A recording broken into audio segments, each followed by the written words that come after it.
നിർവാഹക സമിതിയിലേക്ക് തിരഞ്ഞെടുക്കപ്പെട്ട ആദ്യ വനിത കൂടിയായിരുന്നു ശോഭാ സുരേന്ദ്രൻ. നിലവിൽ സംസ്ഥാന ഉപാധ്യക്ഷ സ്ഥാനം വഹിക്കുന്ന ശ്രീമതി ശോഭാ സുരേന്ദ്രൻ അവർകളെ ആശംസാ പ്രസംഗത്തിനായി ക്ഷണിച്ചുകൊള്ളുന്നു. ആരാധനായ യോഗത്തിന്റെ അധ്യക്ഷൻ ശ്രീ ഹരിദാസ് അവർകൾ, പാലക്കാട് ഇന്നത്തെ ഈ വേദിയിൽ നമ്മളെല്ലാവരുടെയും മനസ്സിനകത്ത് സന്തോഷം നിറച്ചുകൊണ്ട് നമ്മുടെ പ്രസ്ഥാനത്തെ ബഹുദൂരം മുന്നോട്ട് നയിച്ച പഴയകാല നേതാക്കന്മാർ, ഇപ്പോഴും സജീവമായിട്ട് പ്രവർത്തിക്കുന്നവർ, ആരാധനായിട്ടുള്ള ശ്രീ കുമ്മനം രാജശേഖരൻ ജി, അതുപോലെ തന്നെ നമ്മുടെ എല്ലാവരുടെയും പ്രിയപ്പെട്ട കൃഷ്ണദാസ് ജി, ഭാരതീയ ജനതാ പാർട്ടിയുടെ അമരക്കാരനായിട്ടുള്ള ശ്രീമാൻ സുരേന്ദ്രൻ, നമ്മളെല്ലാവരും കണ്ണിലെ കൃഷ്ണമണി പോലെ മനസ്സിലെ ഏറ്റവും വലിയ സ്വപ്നത്തെ, ആ സ്വപ്നത്തെ സാർത്ഥകമാക്കാൻ വേണ്ടി തൃശ്ശൂർ ജില്ലയെ സംബന്ധിച്ച് പറഞ്ഞാൽ ഒരു തൃശ്ശൂർ ജില്ലക്കാരി എന്നുള്ള രീതിയിൽ, അവിടെ ജനിച്ചു വളർന്ന ഒരു വ്യക്തി എന്നുള്ള രീതിയിൽ നിങ്ങൾക്കൊരാളുണ്ടോ എന്ന് ചോദിച്ച ഇടതുപക്ഷത്തോടും വലതുപക്ഷത്തോടും ഞങ്ങളുടെ പ്രസ്ഥാനത്തിന്റെ താമര ചിഹ്നത്തിൽ ഒരാൾ ഉണ്ടായിരിക്കുന്നു, വിജയിച്ചിരിക്കുന്നു എന്ന് പറയാൻ സാധിച്ച ആ പദവിയിലേക്ക് നമ്മുടെ പ്രസ്ഥാനത്തെ എത്തിക്കാൻ വേണ്ടി അതിനു മുൻപ് ഈ കേരളത്തിലേക്ക്, നമ്മുടെ എല്ലാവരുടെയും ഹൃദയത്തിലേക്ക് അകമഴിഞ്ഞ് നമുക്ക് ഒരു മന്ത്രിയെ തന്നു. അത് ഇവിടെ നിന്ന് ആളുകൾ വിജയിപ്പിച്ചില്ലെങ്കിൽ കൂടി ഞാൻ നിങ്ങളോടൊപ്പം ഉണ്ട് എന്ന് സൂചിപ്പിച്ചുകൊണ്ടാണ് ആരാധനായിട്ടുള്ള നരേന്ദ്രമോദി ശ്രീമാൻ വി മുരളീധരനെ നമ്മുടെ മന്ത്രിയാക്കി ഈ കേരളത്തിനും രാജ്യത്തിന്റെയും പ്രവർത്തനത്തിന് വേണ്ടിയിട്ട് നമുക്ക് നൽകിയത്.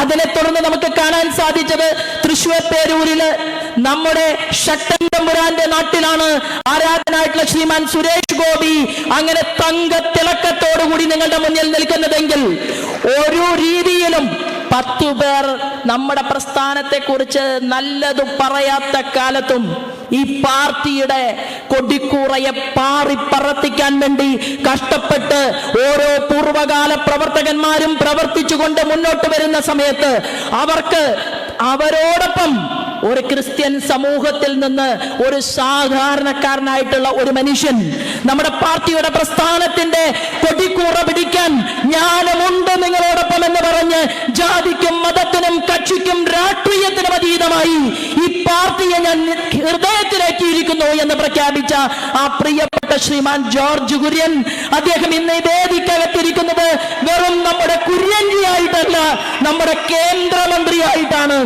ആ കേന്ദ്രമന്ത്രി പാവപ്പെട്ടവന്റെ പ്രശ്നങ്ങൾ പഠിക്കാൻ വേണ്ടി കേരളത്തിൽ വന്നപ്പോ കേരളത്തിന്റെ മുഖ്യമന്ത്രി പിണറായി വിജയന്റെ കൂടി ഒത്താശയോടുകൂടി ഇവിടത്തെ കേരളത്തിലെ പ്രതിപക്ഷം എന്ന് പറയുന്ന ശ്രീമാൻ വി ഡി സതീശന്റെ പാർട്ടിക്കാരെ മുന്നിൽ നിർത്തിക്കൊണ്ട് പാവപ്പെട്ടവന്റെ ആവശ്യങ്ങളെ കുറിച്ച് ചോദിക്കാൻ വന്നപ്പോ തെരുവിൽ ശ്രീമാൻ കുര്യൻജിയെ തടയണമെന്ന് തീരുമാനമെടുത്തുവെങ്കിൽ ഞങ്ങൾ പറയാൻ ആഗ്രഹിക്കുന്നു, ആ തടയാൻ വന്നവരെ മുഴുവൻ ഞങ്ങൾ BJP-ക്കാരാക്കി മാറ്റും എന്ന ദൃഢപ്രതിജ്ഞ എടുത്തിട്ടാണ് കേരളത്തിലെ ഭാരതീയ ജനതാ പാർട്ടി വരാൻ പോകുന്ന നാളുകളിൽ മുന്നോട്ട് പോകുന്നത്.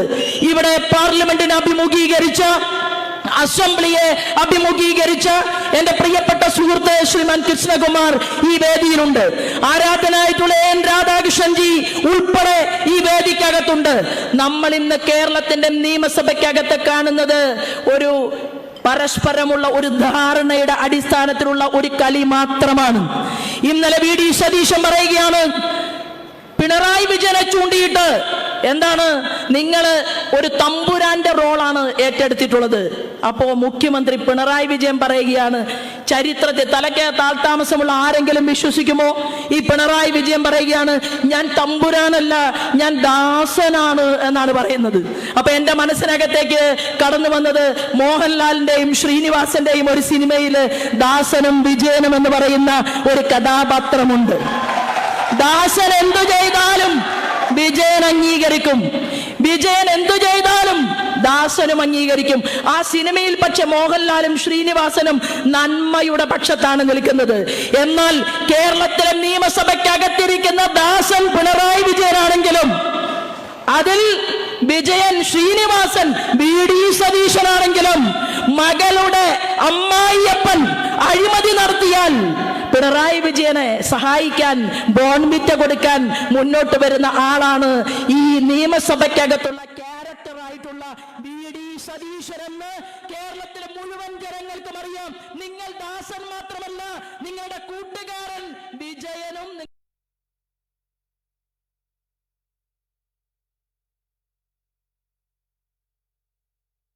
ഭാരതീയ ജനതാ പാർട്ടിയുടെ പ്രവർത്തകന്മാരാണ്.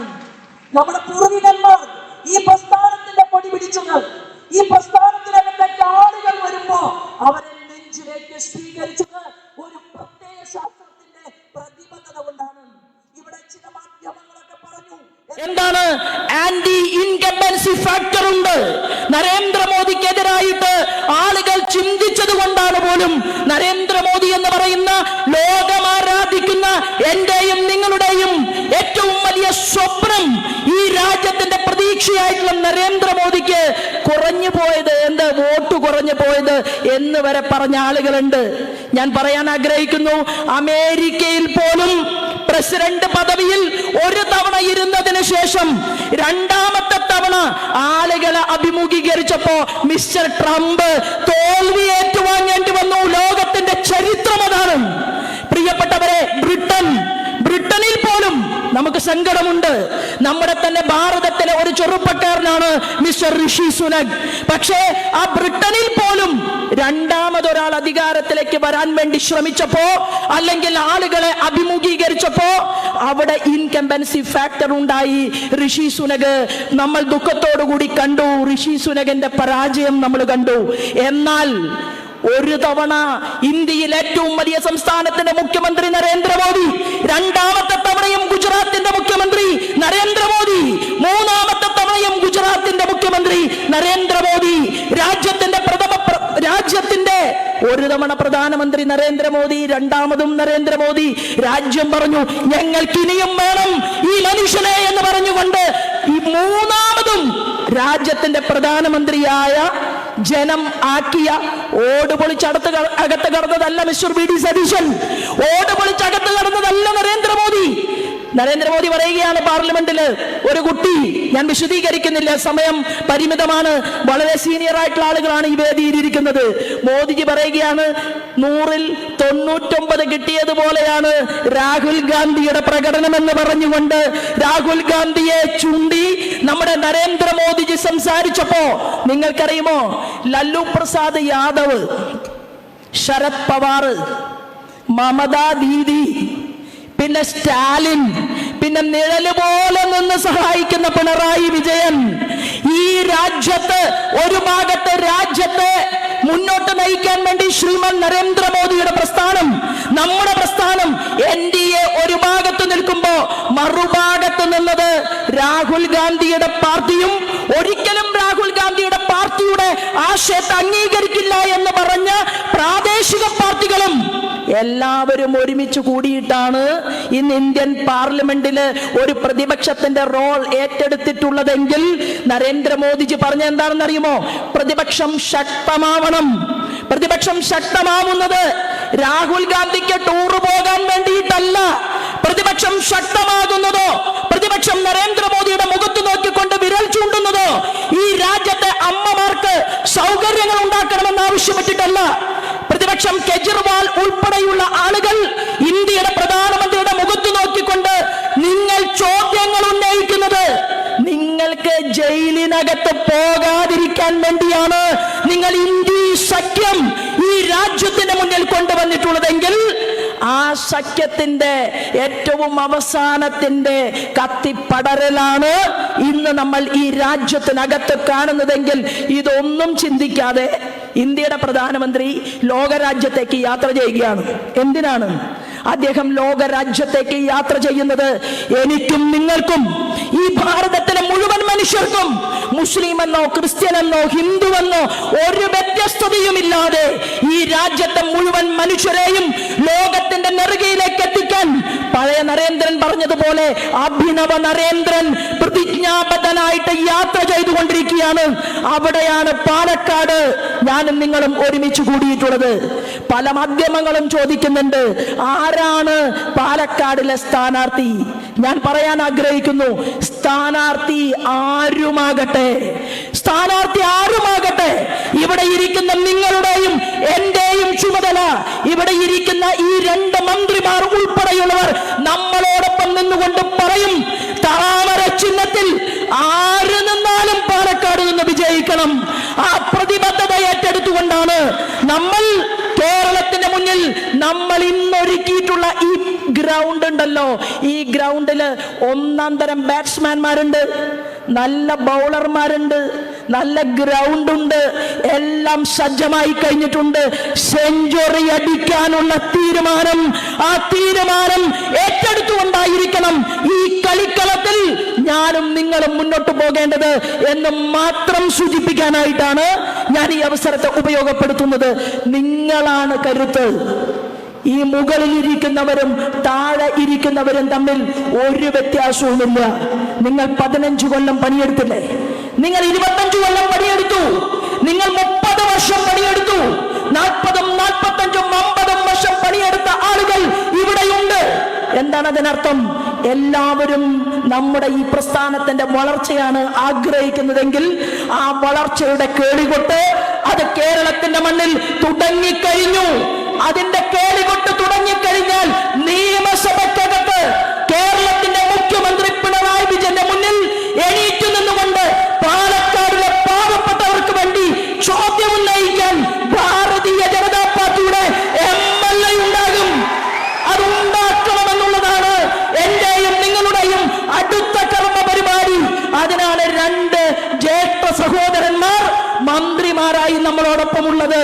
ഒരാൾ ഇപ്പുറത്തിരിക്കുന്ന മുൻ മന്ത്രി എങ്ങനെയാണ് സംഘടനയെ കരുത്തുറ്റതാക്കി മാറ്റാൻ സാധിക്കുക എന്ന് 6 വർഷക്കാലം തെളിയിച്ചിട്ടുണ്ടെങ്കിൽ, സമര പോരാട്ടങ്ങളിലൂടെ കേരളത്തിന് ഒരു വലിയ വഴി തുറന്നു വെച്ചിട്ടുള്ള ഇന്നത്തെ നമ്മുടെ പ്രിയപ്പെട്ട ശ്രീമാൻ സുരേന്ദ്രനും ഞങ്ങളെല്ലാവരും ഈ കളിക്കളത്തിൽ ഉണ്ടാകും. ആ കളിക്കാരിൽ നിങ്ങളും ഇന്ന് മുതൽ കഠിന പ്രയത്നവും സ്വപ്നവും വാക്കും വിശ്വാസവും അത് നരേന്ദ്രമോദിക്കുള്ള സമ്മാനമായിരിക്കട്ടെ. ഈ പാലക്കാടിലെ അസംബ്ലി തെരഞ്ഞെടുപ്പിന്റെ വിജയമെന്ന് മാത്രം പറഞ്ഞുകൊണ്ട് അതിന് നമ്മളെല്ലാവരും അത്യധ്വാനം ചെയ്യുമെന്ന് മാത്രം പറഞ്ഞുകൊണ്ട് എന്നെ കേട്ടതിനും കണ്ടതിനും നന്ദി അറിയിച്ചുകൊണ്ട് ഞാൻ എന്റെ വാക്കുകൾ നിർത്തുന്നു. വന്ദേ മാതരം. അടുത്തതായി ഭാരതീയ